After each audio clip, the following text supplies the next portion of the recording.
What's up guys? Welcome back to another video. This is a follow-up of the privacy glass unboxing.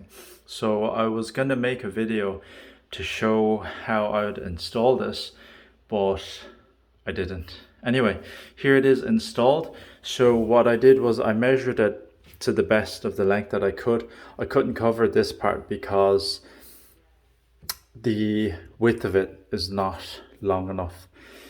So there's a little bit jutting out. So what I did was I used some Windoline and I cleaned the window.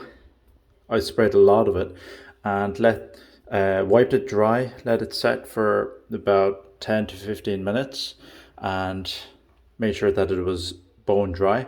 Then what I did was I got a spray bottle full of water and then I sprayed water all over it, plenty of water, maybe go 2 rounds of water.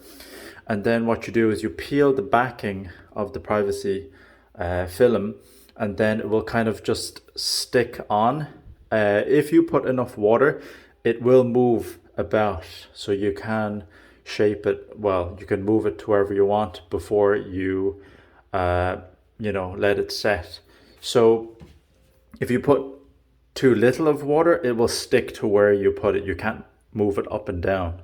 That's what I found out when I have to do it, but it's fine. You can peel it completely off again. Make sure that the sticky side is not touching any surface and you can try again. And yeah, you can try it as many times as you want. So if you notice that has the privacy glass and it's just this top part that didn't have it. It has the glazing on the other side, but if you look, you can actually see through the other side of the window. And with the privacy glass, you can barely see. So you can kind of see it, you can't see it. So this privacy glass is very nice. I would highly recommend it. All right, if you have any questions or comments, leave it in the comment section down below. Remember to please like, share and subscribe.